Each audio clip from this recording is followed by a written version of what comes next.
Hər vaxtınız xeyir olsun. Çıxışa doğrudayıq. Həyat və fəaliyyətimiz davam edir. Karantin rejimində olsaq da, ənənəvi olmasa da, ancaq digər formada həyat şəraitimizdə olan yeniliklərlə elə gündəmdə olan məsələləri də davam etdiririk. Mövzumuzdan biri isə sözsüz ki, insanları daha çox maraqlandıran və bu günlərdə gündəmdə aktuallıq qazanan təhsil haqqında olacaq. Ümumiyyətlə, təhsilli insan bugünkü cəmiyyətimizdə abstrakt bilgilər toplusu deyil. Təhsilli insan bilik və bacarıqlarını praktik şəkildə təkmilləşdirən bir insandır. Dünya standartlarına, dünya çatında bütün məsələləri həll etməyi bacaran bir insan üzərində fokuslanmaq deməkdir. Elə o da biz istədik ki, təhsili bu sarıdan, bu istiqamətdə müzakirə edək. Dəvət almış ekspertlərimizlə bərabər canlı bağlantılarımızda olan Skype-da və telefon zənglərində olan insanlar da bax bu mövzuda bizə yardımcı olacaqlar.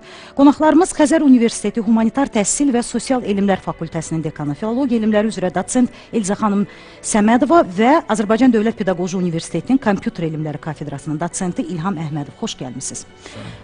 İlham müəllim, təhsil haqqında danışanda adətən biz təhsil haqqında strategiya, təhsil haqqında qanuna istinad edirik.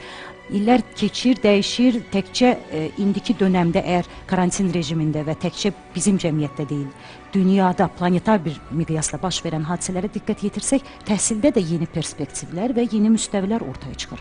Ancaq əgər biz təhsilin yeniləşməsindən danışırıqsa, ənənəvi təhsil heç də geri qalmır. Çünki onun öz trendləri var və kifayət qədər də uğurlar əldə etmişik. Bəli, ümumiyyətlə 90-cı illərdən başlayaraq dünyada informasiya cəmiyyəti qurulmağa başladı.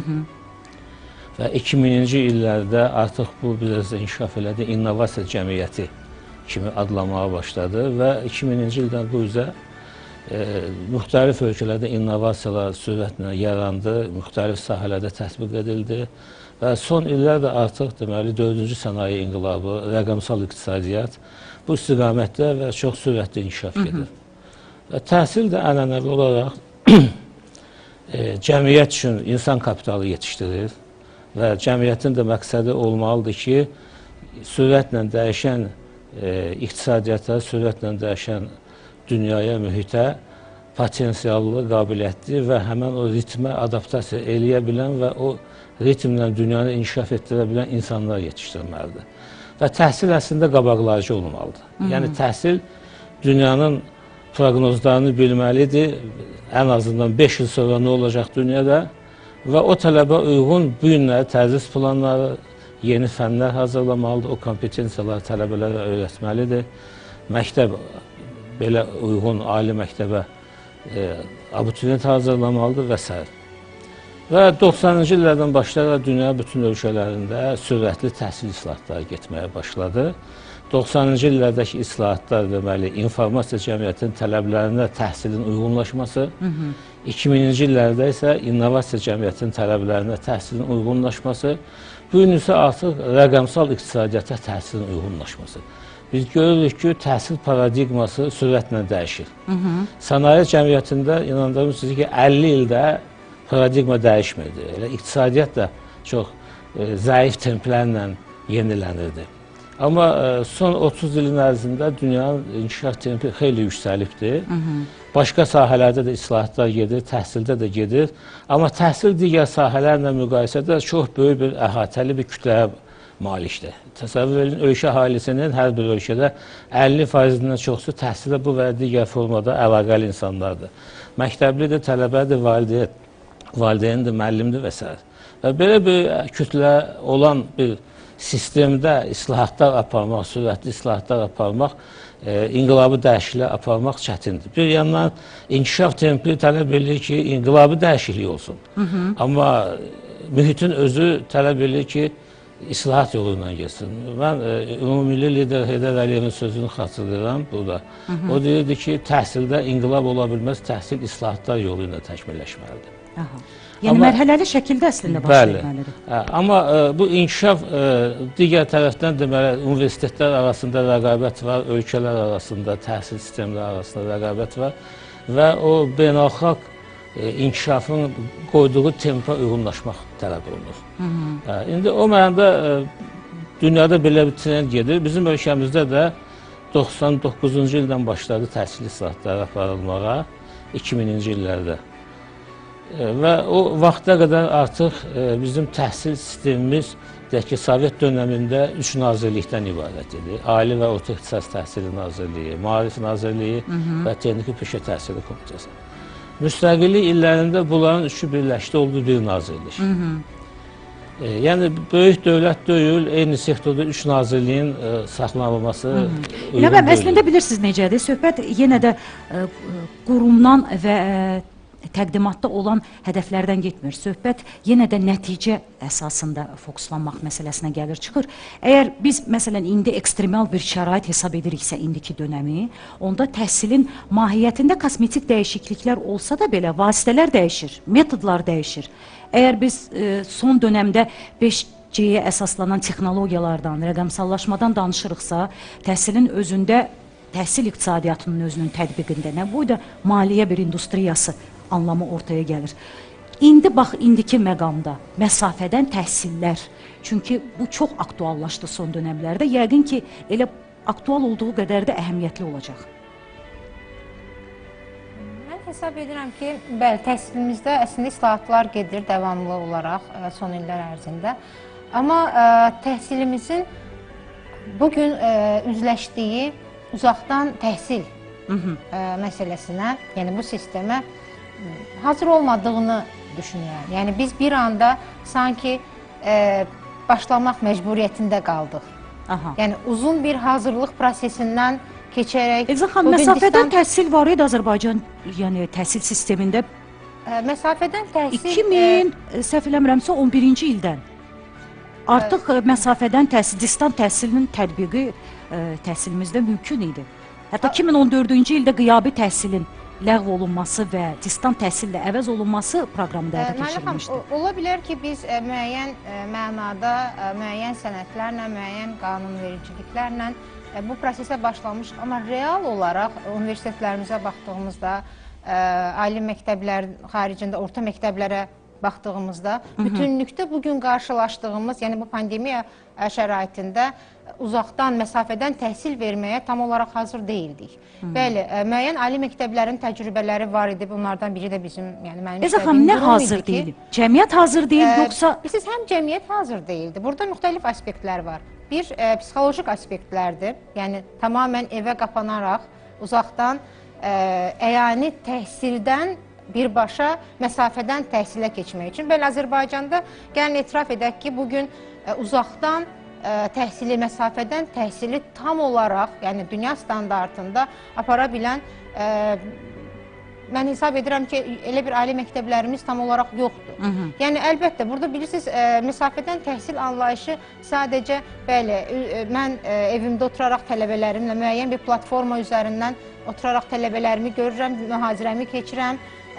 Bu mənada deyil. Amma Elzan xanım, məsələn, ənənəvi təhsillə məsafəli təhsili paralel şəkildə inkişaf etdirmək mümkündürmü? Yəni, bu mümkün idi, əlbəttə. Yəni, bilirsiniz necə, müxtəlif platformalar var idi ki, tutaq ki, dünyada ən çox istifadə olunan ali təhsil məkanında Moodle.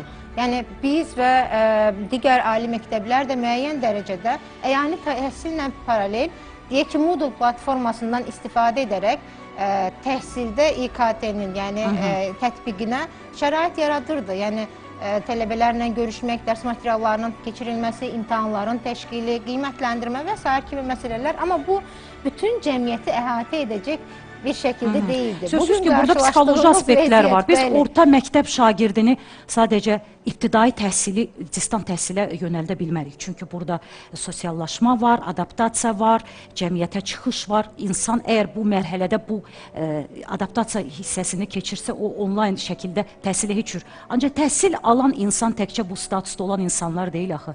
Deyək, sadəcə müəyyən ali təhsilli müəllimlərin özü də ömür boyu təhsil alır. Onların distant təhsilə cəlb olunması və təhsil pillələrində yuxarı çinli insanların təhsilində onlayn, distant təhsilin tətbiqi. Mənlə gəl, bu gözəl nəticələr verə bilər əslində.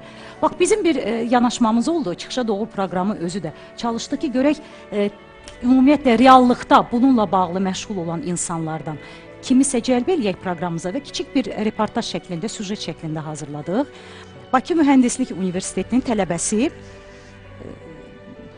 Zöhrə İsmailova özü onlayn təhsildən yararlanan bir xanımdır və çalışdıq ki, onu lentə alaq, görək bu barədə o nə deyəcək. Diqqət ekrana. Zöhrə İsmailova, Bakı Mühəndisliyi Universitetinin tələbəsidir. İnformasiya texnologiyaları və sistemləri mühəndisliyi üzrə təhsil alır. Heç yerə getmədən, elə evində. Necə? Distant təhsil proqramı ilə. Hazırki karantin rejimi göstərir ki, onlayn təhsil adi təhsil qədər vacibdir. Çünki biz rəqəmsal dünyada müəyyən qədər təcrid olmuşuq, lakin tam təcrid olmamışıq. Məsələn, digital dünya təcrid deyil. İnsanlar bir-birindən çox rahat şəkildə əlaqə saxlayırlar və buna görə də onlar öz təhsillərini, işlərini müəyyən qədər davam elətdirə bilirlər. Bəzi insanları istisna olaraq. Ona görə də onlayn təhsil və distant təhsil hal-hazırda vacibdir bizim üçün. Siz də distant təhsillə maraqlanırsınız, amma necə başvurun deyə sual edirsiniz. Əvvəlcə distant təhsil imkanı yaradan ali məktəbləri araşdırmalı seçim etməlisiniz. Bu zaman diqqətli olun ki, seçdiyiniz təhsil proqramı beynəlxalq standartlara cavab versin. Başqa sözlə, heç yerdə qeydiyyatdan keçməyən və ya tanınmayan diploma pul ödəmiş olmayasınız. Daha sonra seçdiyiniz ixtisas üzrə qeydiyyatdan keçin və imtahana hazır olun. İmtahandan da keçsinizsə bircə qalır təhsil haqqını ödəyib dərsə başlamaq. Təhsil ödənişlidir deyib vazgeçməyin. Distant təhsillə təkcə vaxta qənaət etmirsiniz, həm də pula qənaət etmiş olursunuz. Unutmayın, təhsil alacağınız ölkəyə getmək, orada yaşamaq və digər gündəlik xərclərdən azadsınız. Həm də distant təhsili elə öz ölkənizdə, eyni zamanda işinizdən ayrılmadan ala bilərsiniz. Bəs distant təhsilin çatışmayan cəhəti varmı? Tələbə mühiti yaratmaq biraz asan olmur. Həmçində sualları vermək və tapşırıqları işləmək o qədər də əlverişli alınmır bəzən. Amma düşünürəm ki, bunun üçün də müəyyən proqramlar yaradılacaq ki, gələcəkdə biz artıq ev şəraitində hətta tapşırıqlarımızı da edək və oradan müəllim də bizə tapşırıqlarımıza etdiyimiz anda müdaxilə etsin. Bu da onun üstünlükləri olacaq düşünürəm. Necə deyərlər, oxumaq heç zaman gec deyil. Təhsilinizin arxasınca gedə bilmirsinizsə, onu öz yanınıza gətirin. Demək İlham müəllim, təhsil təkcə komfortlu şəraitdə əyləşib və insanın həyatını rahat şəkildə təqdim etmək deyil. Onlayn distant təhsil həm də böyük bir maliyyədir, resursdur, bazadır. Hətta bizim qəhrəmanın dediyi kimi proqramlar, silsiləli proqramlardır. Demək, mexanizm olmalıdır. Bunu həyata keçirmək üçün istər qurum tərəfindən həyata keçirilən, istər bir platforma şəklində həyata keçirilən, mütləq ki, buna hazır olmaq üçün, bayaq elə Elza xanım da dedi ki, bizim ali məktəblərin əksəriyyəti hələ ki, hazır deyil buna. Yəni, yəqin ki, bu həm də onlayn təhsil alan varsa, onlayn tədris edən resursu məsələsi də ortaya çıxır. İstəyirəm bundan bəhs edək. Bəli, distant təhsil sisteminin hər hansı universitetdə formalaşması illər tələb eləyir. Beynəlxalq təcrübə göstərir ki, ən azı 5 il, ortalama 10 il. Universitetdə distant təhsil sisteminin ilk addımından başlamış, gəlib son beynəlxalq standart səviyyəsinə çatmasına. Və bayaq mən islahatlardan danışdım. Bir çox ölkələrdə islahatlar elə getdi ki, distant təhsil həmən islahatların təbii yekunu olaraq formalaşdı. Çünki distant təhsil, təhsilin informatlaşmasının, təhsilin elektronlaşmasının zirvəsidir. Və təhsil islahatları da informasiya cəmiyyətinin tələblərinə uyğun aparılırsa, o təhsil sistemi tam elektronlaşmalıdır. Orada da müxtəlif fənlər üzrə elektron dərsliklər olmalıdır, elektron resurslar olmalıdır, universitetin ya məktəbin elektron idarə etmə sistemi olmalıdır. Müəyyən bir platform olmalıdır. Bayaqlar Elza xanım dedi, modul platforması ən geniş yayılmış distant təhsil platformasıdır bugün dünyada. Və digər platformalarda var. Son vaxtlar həddin adı 2000-ə qədər gəlib çatıb bu platformalar sayı, mən eşitdiyimə görə. Yəni, bu elektronlaşmanın son zirvə nöqtəsi olmalıdır. Biz hələlik o dağın ətəyindəyik. O dağın zirvəsinə baxırıq ki, görürük orada alpinistlər qalxıblar zirvəyə. Ancaq hər bir halda mümkündür hesab edirsiniz. Təbii, hər şey mümkündür. Bizim ölkədə, mən sizə deyim, bizim tələbələrimiz də, müəllimlərimiz də, alimlərimiz də digər ölkələrdən daha potensiallıdır, nəinki zəif. Yəni, bizim potensial var, sadəcə bunu yönətmək lazımdır. Şərait yaratmaq lazımdır, idarə etmə sistemi olmalıdır və ən əsası da bu işə maliyyə qoyulmalıdır. Məsələn, mən özüm pedaqoji universitetdə işləyirəm, 10 il İKT mərkəzinin direktoru olmuşam. 10 il bundan əvvəl biz universitet olaraq Təhsil Nazirliyinə müraciət elədik ki, həmən vaxt təhsil qanunu təzə qəbul olunmuşdur və qiyabi təhsilin distant təhsilinə əvəz olunması söhbətləri gedirdi. Biz bir strategiya hazırladıq. 3 ixtisası 5 ilin ərzində təxminən distant təhsil sistemində keçərək qiyabi formatda olan. O proqrammanın da Təhsil Nazirliyi özü də bizlə danışıqlar aparmışdı. Demişdi, hazırlayın, verin, baxaq, çalışarıq pilot layihə kimi sizin universitetdə maliyyə ayıraq. Biz bunu hazırladıq, verdik, amma təəssüf ki, maliyyə ayrılmadı. Bu işi biz eləyə bilmədik. Yəni, buna maliyyə lazımdır. Buna insan resursları lazımdır ki, hansı ki, distant təhsil nədir? Onu sıfırdan son nöqtəyə qədər aparmağa bacara bilən, onun strateji yol xəritəsini hazırlayan komanda var. Bu günlərdə sadəcə bizim ağlımıza da gəlməzdi ki, belə bir epidemiya ilə, pandemiya ilə qarşılaşa bilərik. Bəzi məsələlər təkcə sosial həyatımızın özündə xeyli dəyişikliklər oldu. Təhsildə də eləcə. Təhsil Nazirliyinin özünün virtual məktəb layihəsini həyata keçirməsi və oradan qeydiyyatdan keçmə, uşaqların dərs prosesinə cəlb olunması, bu özü də bir yenilik. Yenilikdən əlavə bəlkə də bizim nəzərdə tutduğumuz, əvvəldən həyata keçirmək istədiyimiz planların gerçəkləşməsinə bir işıq saldı. Bəlkə gələcəkdə artıq doğrudan da bunu yeni bir real müstəviyə çıxarmaq, bunu davam etdirmək, bir qədər də təkmilləşdirmək istiqamətində işlər görüləcək. Sadəcə İlza xanım, söhbət yenə də müəllim və şagird münasibətlərindən gedir. Məsələn, dünya praktikasında onlayn distant təhsildən meydana gələn bir çox diplomlar, sertifikatlar, yüksək kateqoriya aid olan diplomlar sırasındadır. Mən bilirəm ki, bizim cəmiyyətdə bir qədər qeyri-ciddi baxa bilərlər hər hansı bir onlayn distant təhsildən sonra hər hansı bir insanı diplomla təmin etmək. Ancaq iri şirkətlər, korporasiyalar artıq bu dünya təcrübəsidir. Bunun deməyə əsas verir ki, onlar işçiləri hər hansı bir şirkətə cəlb etdikdə onlayn təhsildən yararlandığını bildikdən sonra sadəcə yanaşma dəyişir bu insanlara. Nədir buna əsas verən?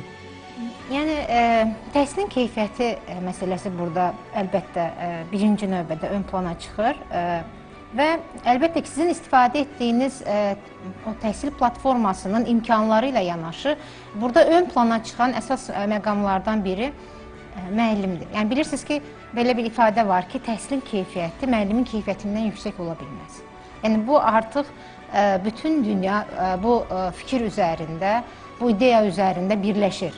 Yəni, istər əyani təhsil olsun, istər onlayn dediyimiz məsafədən təhsil olsun, burada müəllimin keyfiyyəti, müəllimin metodikası, müəllimin o platformanın sizə təqdim etdiyi imkanlardan faydalana bilmə bacarığı, yəni bunlar əlbəttə ki, son dərəcə mühüm məqamlardır ki, bu imkan müəllim, həm platforma sizə buna imkan verdiyi zaman əlbəttə ortaya, yəni arzu olunan mütəxəssis, yəni kompetensiyalara, istənilən kompetensiyalara sahib mütəxəssisi yetişdirməyinizə mane deyil, tam tərsi şərait yaradır. Yəni, istifadə hazırda, yəni universitetlərin istifadə etdikləri daha çox, yəni bu belə deyək də, biz bir anda uzun illər hazırlanmalı olduğumuz və getməli olduğumuz bir yerə bir anda o vəziyyətin içinə düşdük və mən bunu pozitiv tərəfdən baxıram və dəyərləndirirəm ki, bəlkə də bu pandemiyanın və yaxud koronavirusun bizə faydalarından biri oldu ki, biz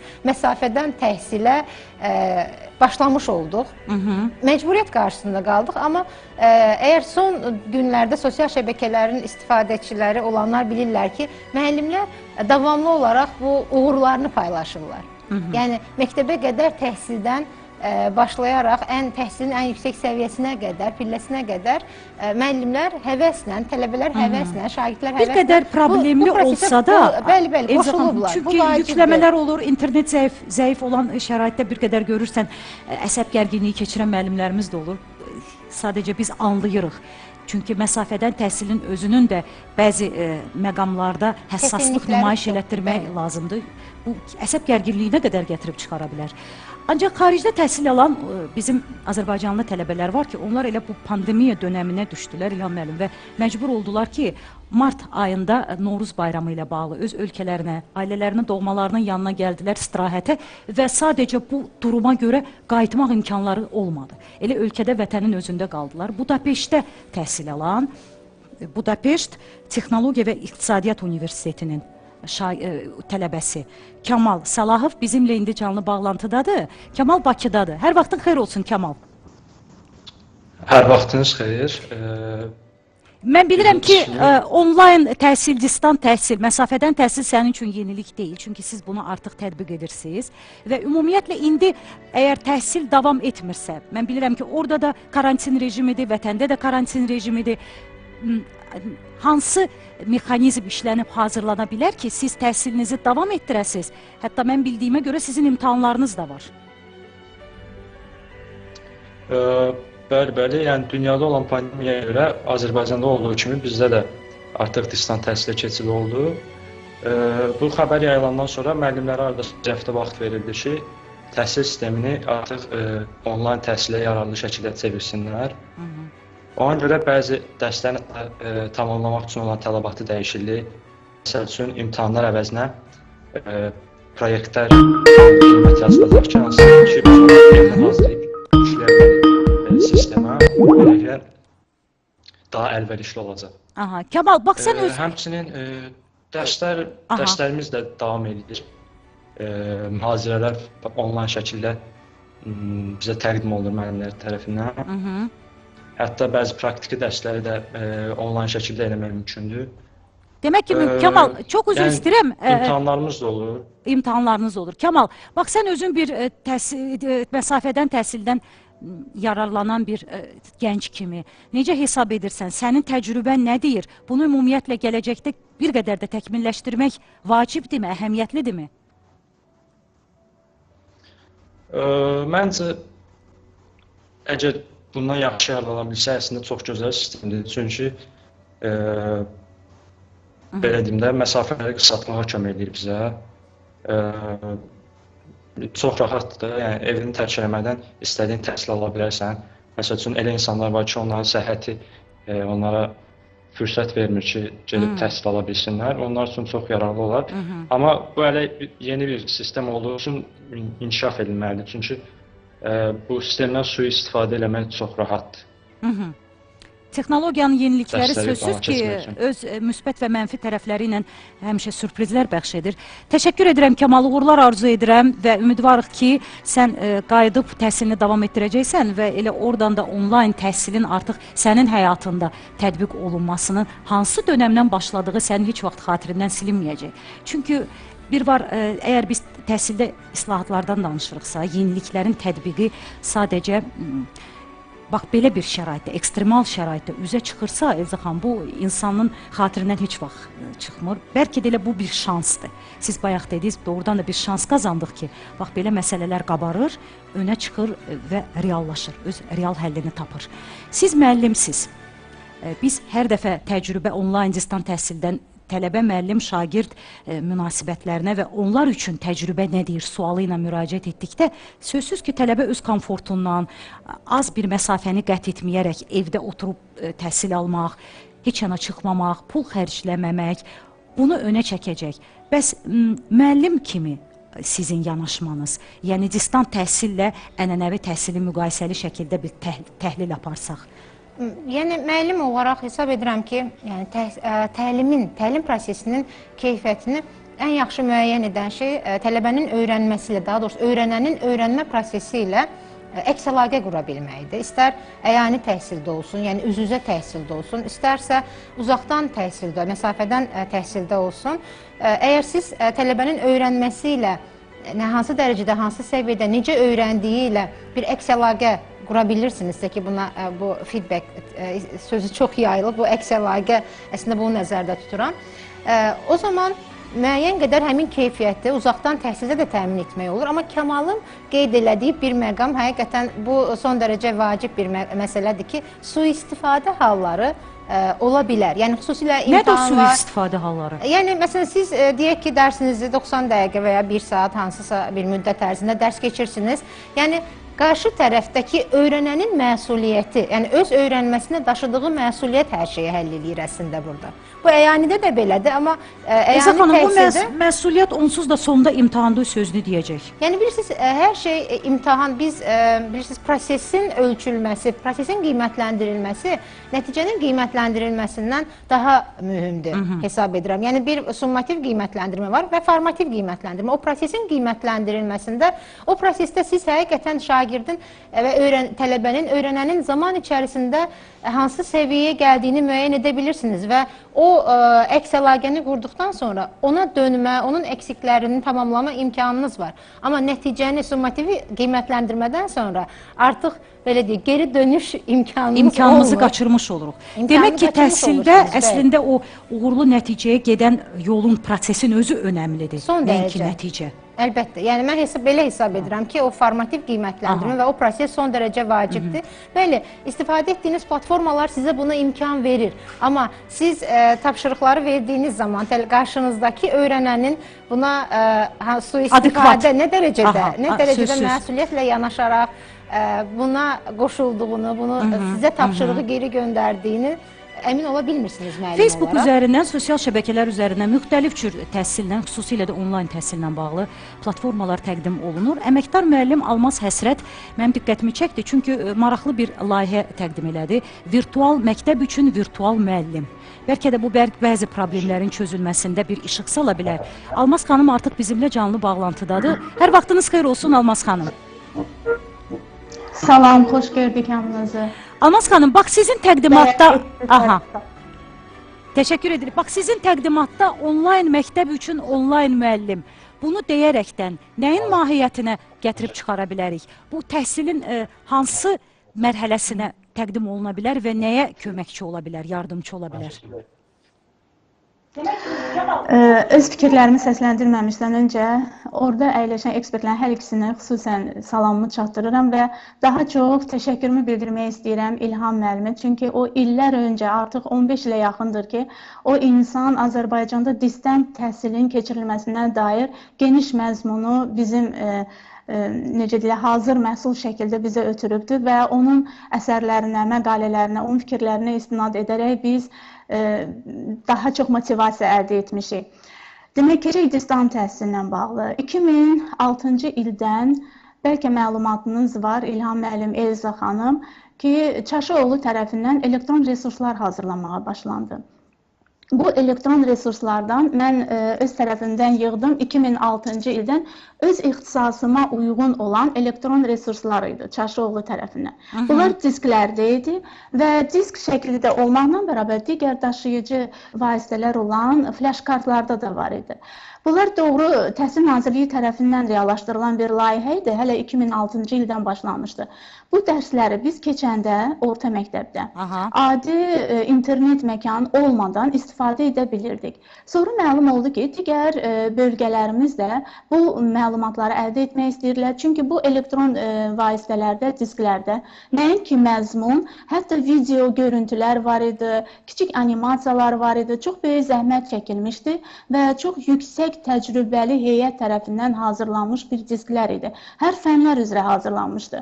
2006-cı ildən istifadə etdiyimiz biz bu vasitələri digər Azərbaycan bölgələrinə ötürülməsi üçün düşündük ki, necə edək bilək ki, əl çatan olsun. Ona görə də mən öz tərəfimdən 2008-ci ildə biologiya saytını yaratdım. Və müəllim olaraq da öz adımla bağlı almazhasret.com saytı yaratdım ki, əldə etdiyim bütün metodik vasitələri, didaktik vasitələri, elektron vasitələri, nəyim varsa, hamısını orada yerləşdirim və digər bölgələrdə yaradıcı müəllimlər istifadə edə bilsin hazır şəkildə. Və bütün bunların müqabilindədir ki, bizim respublika üzrə müəllimlərimizdəki olan bu böyük həvəsi mən hiss elədim. Və qərara gəldim, 2013-cü ildə layihə hazırladım. Elektron məktəb üçün elektron müəllim hazırlığı kurslarına başladım.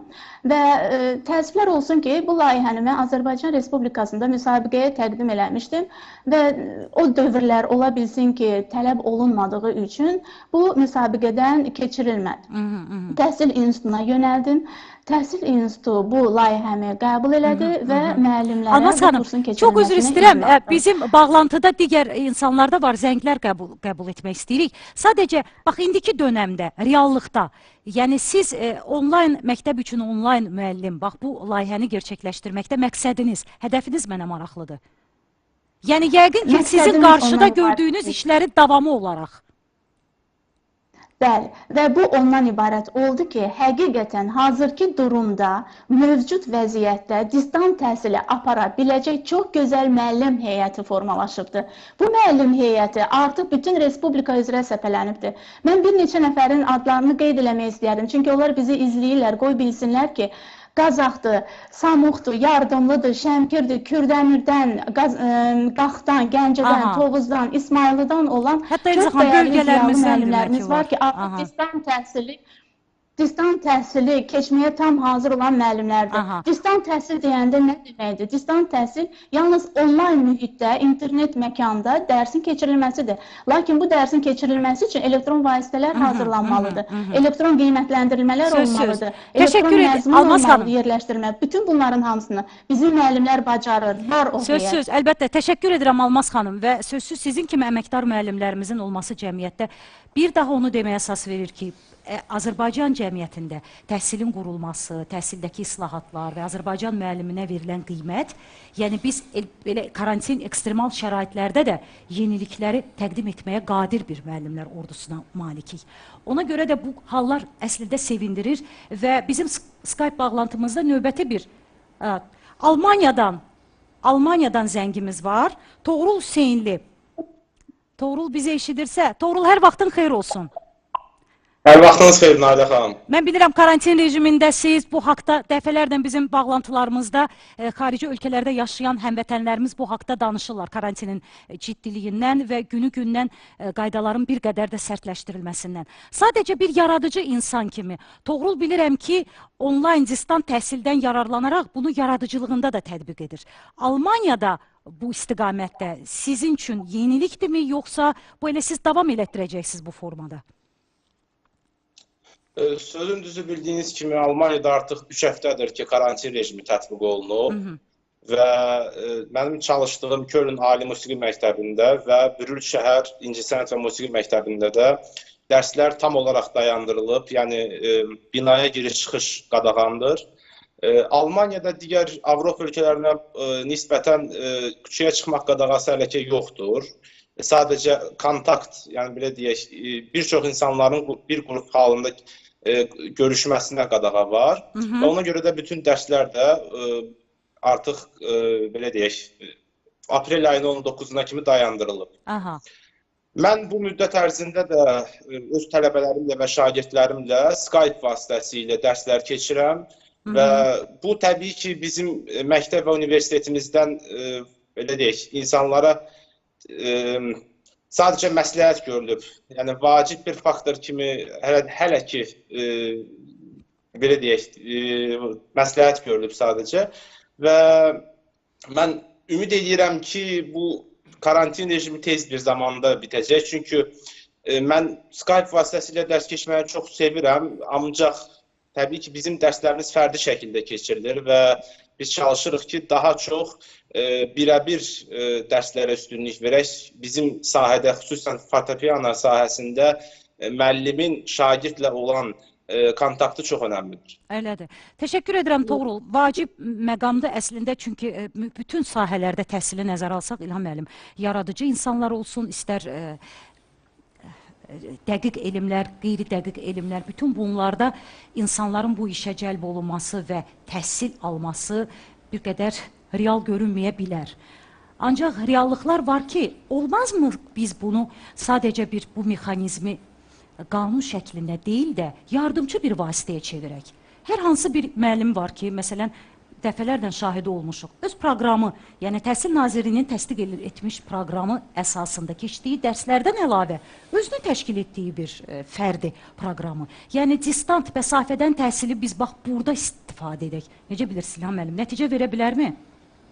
Mən hesab edirəm, əvvəl bu dövlət təhsil siyasəti səviyyəsində reallaşmalıdır. Və ölkədə bunun standartları müəyyən olunmalıdır, təsdiq olunmalıdır. Hansı platformalardan istifadə oluna bilər? Elektron tədris vəsaitlərində hansı tələblər verilir, necə ola bilər? Müəllimlər bu tədrisi aparmaq üçün hansı hazırlıq kursu keçməlidir? İlham müəllim, milli proqram olmalıdır, yoxsa burada da yenə yox, bunlar əslində beynəlxalq proqramlardır. Amma o beynəlxalq proqramlar da müxtəlif ölkələrdə bir-birinə yaxındır. Bizim müvafiq qurumlar onların arasında seçim edib birinin üzərində dayanmalıdır və onu təsdiq eləməlidir. Və yaxud da yazmalıdır ki, filan platformalardan alternativ olaraq istifadə eləmək olar. Orada müəllimin davranış mexanizmi tənzimlənməlidir. Yəni biz onlayn indi vəziyyətlə əlaqəli hamı onlayn təhsil, yəni canlı müəllim, bu hələ distant təhsil deyil. Bu sadəcə bir webinardır. Müəllimin deməli, canlı rejimdə öz tələbələrlə görüşməsi, mövzunu izah eləməsi, sual-cavab aparması, sonra da ola bilər bu video formatında yazılsın, saxlanılsın, belə. Amma distant təhsil universitetin fəaliyyətinin bütün elementlərini özündə kompleks şəklində birləşdirən bir sistemdir. Yəni tələbənin qəbulundan başlamış, semestr imtahanları, mühazirə, seminar, laborator işləri, ikinci kurs, üçüncü kurs, müstəqil işlər, digər. Yəni bütün tədris planında olan fənlər əhatə olunmaqla, onların hamısı mühazirə seminarı olmaq şərti ilə və yəni auditoriyada nə işlər gedirsə, bunların virtual imitasiyası olmalıdır. Bu sistem yaranandan sonra artıq müəllimlər özləri fərdi şəkildə bu bazanın üzərindən nəsə eləyə bilər. Yoxsa öz fəaliyyət şəklində mən hardansa nəsə eşitdim, nəsə öyrəndim, nəsə elədim. Yəni bu günlər mən burada bir xaos görürəm. Məsələn, Qazaxıstan 20 ildir universitetlərdə distant təhsili tətbiq edir. Amma orta məktəblər əksər ölkələrdə distant deyil. Yəni orta məktəb sosiallaşmalıdır və s. Onlar adi ənənəvi formada gəlir. İndi vəziyyətlə bağlı orta məktəblər də onlayn keçməli olub. Bu xeyli problem yaradır. Rusiyada da nə problemi yaradır İlham müəllim? Problem budur ki, əvvəl orta məktəb müəllimləri özləri onlayn rejimdə distant təhsil verməklə məşğul olmuyorlar. Bunların belə praktikası yoxdur. İndi birdən-birə düşdülər, bunu öyrənməlidir. Və onlar bir sorğular aparılır müəllimlər arasında. Məlum olur ki, bu mühitdə müəllimin işi 2 dəfə, 3 dəfə artır. Və xüsusən də müəllim o webinar proqramını bilmir, onu hazırlaşmalıdır, öyrənməlidir, ona vaxt yoxdur. Çünki onun özünü öyrənməyinə aşağı-yuxarı bir həftə hardasa vaxt amma İlham müəllim, bizim cəmiyyətdə mən xatırlayıram 2009-cu, 2010-cu illərdə Heydər Əliyev Fondu fiziki əqli qüsuru olan uşaqlar üçün onlayn tədris işinin təşkili məsələsini həyata keçirməyə başladı və fiziki imkanları məhdud olan uşaqlar. Bax, bunlar niyə bizim cəmiyyətdə xeyli elə sahələr var ki, ondan istifadə edərək sosial həyatımızdakı bəzi məsələlərə bir yüngüllük gətirsin deyə. Axı bu fiziki qüsurludursa bunu təhsildən saxlamaq, sözsüz onları məktəbdə digər uşaqlarla bərabər təhsilə dəvət etmək, inklüziv təhsilə dəvət etmək hər zaman mümkün olmur. Çünki burada təsərrüfat məsələləri də ön plana çıxır, problemlər yarana bilər. Ancaq onlayn şəkildə artıq mənə gəlir heç bir problem olmayacaq. Əksinə, geniş bir şəkildə sağlamlıq imkanları məhdud olan insanları bu təhsilə dəvət etmək olar. Necə düşünürsünüz Elza xanım? Yəni bilirsiniz, sizin əvvəlki o sualınızın çıxış nöqtəsinə mən təmas eləmək istəyirəm ki, əlbəttə, yəni bu informasiya, kommunikasiya texnologiyalarının tədris prosesində istifadəsi son dərəcə təhsilin keyfiyyətinə müsbət təsir edən məqamlardır ki, yəni dünya təcrübəsindən istifadə edən universitetlər uzun müddətdir ki, yəni bundan bəhrələnirlər. Yəni öz dərslərində, yəni o üz-üzə, yəni təhsillə yanaşı tapşırıqların verilməsində, layihələrin yoxlanılmasında, əvvəldə dediyimiz kimi, bu məqamların hər biri interaktivliyi artıran məqamlardır və mövcud vəziyyətdə əlbəttə, yəni biz bir anda İlham müəllimin qeyd elədiyi kimi bir xaos vəziyyətində hiss edə bilərik, amma mən ümidvaram ki və onu hiss edirəm ki, gedən proseslərdə müəllimlər hər zaman yeniliyə açıqdır. Yəni cəmiyyətin yeniliyə ən açıq hissəsi müəllimlər olduğunu düşünürəm. Təşəbbüskardırlar və inanın ki, həm ali məktəblərdə, həm öz işlədiyim qurumdan bilirəm, həm valideyn olaraq övladlarımın oxuduğu təhsil müəssisələrindən bilirəm və müəllimləri izləyirəm. Görürəm ki, müəllimlər bir-birindən öyrənmə, yeniliyi tətbiq etmə, həmişə buna can atırlar. Baxın, biz Xəzər Universiteti olaraq uzun illərdir ki, eyni zamanda müəllimlərin hazırlığı ilə də məşğuluq. Yəni, müxtəlif təlimlər vasitəsilə onlara yeni təlim texnologiyaları ilə bağlı, qiymətləndirmə sistemləri ilə bağlı və yaxud məktəbin idarə edilməsi ilə bağlı müxtəlif təlimlər də veririk. Və inanın ki, həm özümüz bunu yaxından çox hiss eləyirik ki, bizim müəllimlərimiz, təhsil işçilərimiz öyrənməyə o qədər maraqlıdırlar ki, bunu xaricdən gələn ekspertlər də ilk yazdıqları cümlə bu olur ki, təlimlərlə bağlı ki, təhsil işçiləri, müəllimlər həddindən artıq çox həvəslidirlər. Yəni, yeni məlumatlara, innovasiyanı öyrənməyə, onu tətbiq etməyə və hesab edirəm ki, bu içində olduğumuz gərgin vəziyyətdə təhsil sistemimiz yeni bir baxış açısı qazandı. Qazandı və mütləq faydalı oldu və gələcəkdə əyani təhsillə birlikdə bu əldə etdiyi təcrübəni paralel davam etdirəcək və bu təhsil sisteminin keyfiyyətinə müsbət təsir edəcək. Mütləq. Ancaq psixoloji aspektləri də var. Çünki insan və texnika, informasiya, kommunikasiya məsələsi, burada bəzi problemlər, psixoloji problemlərin meydana gəlməsi, hətta psixoloqlara, insanların psixoloqa internet üzərindən, şəbəkə üzərindən müraciət etməsi də bir gündəmə gəldi ki, belə psixoloqlardan biri Çinarə xanım İstanbul Şəhər Kollecində təhsil aldı və sonra da artıq özü təlimçi kimi dərs deyir. Çinarə Teymurlu bizimlə bərabərdir. Çinarə, hər vaxtın xeyir olsun, xoş gördük səni. Hər vaxtınız xeyir. Bir psixoloq kimi, təşəkkür edirik. Çinarə, bir psixoloq kimi, mütəxəssis kimi internet üzərindən hər hansı bir, deyək, təlim vermək, trening keçmək, məsləhət vermək və bunun uğurlu nəticəsini əldə etmək psixoloji aspektdən uğurlu verə bilərmi nəticəni? Çox gözəl bir məsələyə toxundunuz. Günümüz üçün elə bir vəziyyətdəyik ki, hal-hazırda koronavirusla bağlı hal-hazırda bütün dünyanın mübarizə apardığı bir savaşın içindəyik. Mən buna psixoloji savaş deyərdim. Bundan təbii ki, ən çox təsirlənənlər də şagirdlər, uşaqlar, universitet tələbələrimizdir. Bu dünyanın hər yerində olan tələbələr, şagirdlər üçün keçərlidir təbii ki. Mən Türkiyənin İstanbul şəhərində yaşayıram. Hal-hazırda işlədiyim kollecdə də biz də onlayn, dünyanın hər yerində olduğu kimi onlayn sistemlə öz şagirdlərimizə bilgi verməyə və psixolojik olaraq təbii ki, onların yanında olmağa çalışırıq. Belə deyə bilərdim ki, təbii ki, dünyanın bir çox yerlərində distant təhsil hər zaman mövcud olub, xüsusilə də universitetlərdə.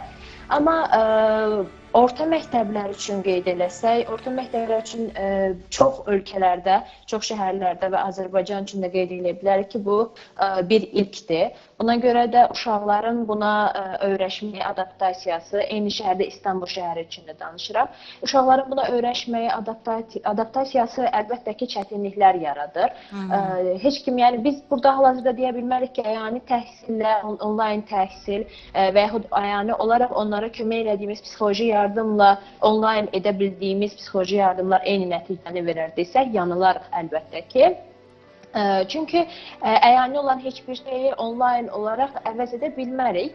Sadəcə bəzi şeylərdə onlara kömək eləyə bilərik təbii ki və yaxud onların bu çətin mərhələdə, çətin müddətdə keçirəcəyi günlərdə yanlarında ola bilərik.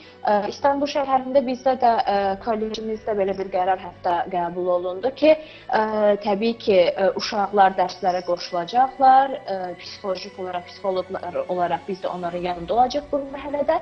Amma bu müddət uzandığı təqdirdə, yəni may ayında məktəblərin açılmağı nəzərə tutulmuşdu ki, əgər may ayında bu müddət uzanarsa, bu müddət bitdikdən sonra, yəni koronavirus bitdiyindən sonra yay tətilinə belə düşərsə, yəni bunun bitməsi iyul ayına belə bitərsə, iyul ayında yeni dərslər yazılacaq uşaqlara və geri qaldıqları onlayn dərslər keçirilməyinə baxmayaraq təbii ki, geri qalmalar olacaq. O geri qalmaların əvəzinə həm psixolojik olaraq, həm bilgi sayəsində onları əvəz eləməyə çalışacaq. Təşəkkür edirik Çinarə. Təbii ki, bu müddətdə ən çox bu hadisələrdən belə deyək, zərər görən varlıqlar arasında uşaqların sayı daha çoxdur. Çünki onların beyinlərində də bir çox sual var. onlar hətta belə şeyi ilk dəfə görürlər, ilk dəfə yaşadıqları üçün görəsən ailəmə nəsə olacaqmı, ailə üzvlərindən birinə nəsə olacaqmı, anama nəsə olacaqmı və yaxud və ən təhlükəli məsələlərdən də biri budur ki, uşaqlar hal-hazırda psixoloji olaraq da sosial şəbəkələrdə gedən bu söhbətlərin qurbanı olurlar. Necə qurbanı olurlar? Kirli məlumatlar çox təəssüf ki, sosial şəbəkələrdə. Çinarə, çox üzr istəyirəm. Biz mətləbdən uzaqlaşdığımıza görə mən istəmirəm ki, mövzumuz da uzansın. Çünki biz öz proqramlarımız boyunca müxtəlif aspektlərdən karantin dönəmində və ümumiyyətlə pandemiya və post-pandemiyadan sonra bizi nə gözləyir? Bax, bu barədə bütün məsələlərə münasibət bildiririk, toxunuruq. Təşəkkür edirəm ki, bizimlə bərabər idin. Sözsüz qardaş ölkədə də bu karantin rejimində müstəviyə gələn məsələlər, İlham müəllim, indi sözsüz biz karantin rejimində hər hansı bir məsələni sırf qanun şəklində işləyib hazırlamaq, bir mexanizm şəklində cəmiyyətə tətbiq etmək fikrində deyilik. Bu qeyri-mümkün olan bir məsələdir. Ancaq yenə də olsa bu məsələyə bir də diqqət salmaq, bunu reallaşdırmaq, bunu yenə də yardımcı deyil, həyatımızın əsas tərkib hissəsinə daxil etmək imkanının yaratdığını bizə göstərdi. Yəqin ki, bu məsələlərə diqqət çəkmək mütləq vacibdir. Təbii, bayaq Elza xanım qeyd elədiyi kimi pandemiya şəraitinin çoxlu problemlərlə yanaşı bir-iki müsbət elementi oldu. Onlardan biri deməli, distant təhsili aktuallaşdırdı. İkincisi, ev şəraitindən distant iş məsələsini aktuallaşdırdı. Bizdə insanların evdə ofis yaradıb işləmə praktikası da çox az idi. İndi artıq təşkilat və müəssisələr ev şəraitindən də ofisini idarə edə bilirlər və s. İndi o ki, qaldı distant təhsillə bağlı bizim burada görəcəyimiz işlər həddindən artıq çoxdur və biz indi 10 gün ərzində atılan addımları mən hesab edirəm ki, bunlar çıxılmaz vəziyyətdən suda batan adamı çabalaması kimi bir şeydir. Məsələn, müqayisə üçün deyim ki, yəni səhvlər həddindən artıq çoxdur. Qazaxıstan 20 il distant təhsil tətbiq edir, 3 milyon məktəbli var, 1 milyona yaxın tələbə var. Və digər strukturlar da internetin üzərindədirlər. Təhsil məsələləri, internetin sürəti düşüb, orada Təhsil Nazirliyi briefing keçirdi 10 gün əvvəl və dedi ki, bu sürətlə onlayn təhsil eləmək olmaz. Və dedi ki, məlumatların əsas şagirdlərə, tələbələrə çatdırılmasıdır və bundan ötəri ancaq e-mail və WhatsApp-dan istifadə edir. Skype-ı da məsləhət bilmədi. Çünki o qədər əhali, 4 milyon təhsil işçisi, müəllimlər, digər sektorda işləyənlər. Və sosial sektorun, iqtisadiyyat sektorunun buna qoşulması yükləmələr yaradır. Bəli, ona görə bunu məsləhət bilir. Yəni onları da İlham müəllim, problem təkcə texniki tərəfdəndir. Yox, təhsilin mahiyyəti bəs. Hər sahədə problem var. Yəni bu əslində bütün ölkələr üçün təhsili kütləvi şəkildə distanta keçirmək bütün ölkələrə problem yaradıb, tək bizdə yox. Amma fərq oradadır ki, onların 20 illik təcrübəsi var universitetlərin. Və onların resursları da var hər şeydə. Sadəcə hamının keçməsi sürətdə problem yaratdı. Ona görə onlar video dərslərdən, video kontentdən istifadə edə bilmirlər. Distant təhsilini bilirsiniz ki, 3 növü var. Deməli, case texnologiyası, TV texnologiyası və bugünkü olan onlayn texnologiya. Bu da deməli, əvvəl HTML ilə olubdu, indi video kontentlə olur. Və bunlar geriyə qayıtdılar, deməli, case texnologiyası və TV texnologiyası ilə distant təhsili qurmağa ki, yəni uşaqlar məlumatları müntəzəm ala bilsinlər, müəllimə sual yollaya bilsinlər və s. Və bu da problemlər yaratır, çünki orta məktəb müəllimləri və şagirdləri belə praktikası yoxdur. Məsələn, deyək ki, Rusiyada müxtəlif şirkətlər var, distant təhsillə məşğul olan. Onlar illər ərzində orta məktəbin 1-ci sinifindən 11-ə qədər bütün fənləri və bütün mövzuları videosunu çəkib. Və bu ərəfədə buna pulsuz giriş də verdilər ki, uşaqlar evdə qalmasın pis vəziyyətdə. Amma bu interneti güc yaradır hər yerdə. Ona görə də dedilər ki, ümumiyyətlə video bağlantı ilə olan dərsləri saxlayın. Çünki uşaqların çoxsu bağlana bilmir, donma əmələ gəlir, ölkə özü internetin sürət düşür. Tədris materiallarını Word və PDF variantında yollaya bilərsinizsə yollayın. WhatsApp-la yazılı və yaxud da şahi əlaqələr saxlayın. Əsas odur ki, informasiya olsun, tələbələr və şagirdlər nəzarətdə olsunlar. Amma o ki, qaldı qanunun hazırlanmasına, mən bayaq dediyim kimi, bu uzun müddətli bir şeydir. Həddindən artıq vaxt, enerji, maliyyə resursu. Amma bu işə biz ilk növbədə kadr hazırlığından başlamalıyıq. Günümüzün universitetlərin heç birisində distant təhsil sistemini yarada bilən komanda yoxdur. ki, o beynəlxalq standartlar səviyyəsində bu işi bilsin və onu deyək ki, desant kimi bir universitetdən götürüb başqa universitetə atsanız, mobil olaraq az vaxtın ərzində fəaliyyətə başlasın və 1 ildən sonra nəticə versin, müəyyən nəticə, 2 ildən sonra müəyyən və 5 ildə gətirsin, bunu təhvil versin. Və bir iki şey də demək istəyirəm. Deməli, biz distant təhsilə gec gəlməyimizin bizim təhsilimizin inkişafında problemlər oldu. Şəxsən mən 2007-2015-ci illərdə gənclərin xaricdə təhsil alması dövlət proqramı müzakirə olanda mən təklif vermişdim ki, bu tələbələrin 50% distant oxusun xarici universitetlərdə. Çünki ehtimal ki, bunlar gedəcək, qayıtmayacaqlar. Elə də oldu. İkincisi, bunlar distant oxusaydılar, bir tələbənin yerində 4 tələbə oxuya bilərdi. Yol pulu yox, qalmaq pulu yox, təqaüd yox, digər sığorta yox, xərclər yox. Ona görə də bunlar Bakıda ailəsində qalıb oxuyacaqlar, indi təhtilə gələn oğlan kimi. Elində oxuyacaqdı, Avropa təhsil alacaqdı, Avropa diplom alacaqdı və bayaq siz sual verdiniz ki, onlayn oxuyanlar işə qəbul edir asanlıqla. Bəli, bu artıq bir trenddir. Çünki onlayn oxuyan artıq informasiya məkanında tamamilə özünü sərbəst edir. Amma hər şeydən öncə o diplomun tanınması məsələsi də var, İlham müəllim. Yəni cəmiyyətdə diplomun tanınması. O bizim Təhsil Nazirliyinin, mən hesab edirəm ki, gələcəkdə inşallah bax, biz bu perspektivli işlərin tərkibində onlayn və distant təhsilin tətbiqi istiqamətində atılacaq yeniliklərin şahidi olacağıq və onların təqdimatında bəlkə də ola bilər yeni bir formatda onlayn məsafədən təhsil məsələsinə bir də diqqət yetirəcəyik. Biz artıq vaxtımız yekunlaşdı. Təşəkkür edirəm ki, dəvətimizi qəbul etdiniz, bizimlə bərabər bu məsələnin işıqlandırılmasında bizimlə bərabər oldunuz. Sözsüz yeniliklər, təhsildə islahatlar bu Azərbaycan cəmiyyətinin bir nömrəli məsələsidir. Çünki təhsilli insan təhsilli cəmiyyətin gələcəyi deməkdir. Təhsilli cəmiyyət isə mütləq mənada bütün pandemiyalara, epidemiyalara, bütün çətinliklərə və problemlərə sinə gərməyi bacaran bir cəmiyyətdir. Odur ki, Azərbaycan televiziyasının Çıxışa Doğru proqramında bizimlə olduğunuz üçün, karantin rejimində qaydalara ciddi əməl etdiyiniz üçün sizə böyük bir təşəkkür. İnformasiya dəstəkçimiz Baku Post İnformasiya Agentliyidir. Qalır ancaq onlayn olmaq və təhsildən geri qalmamaq. Təşəkkür edirəm, salamat qalın.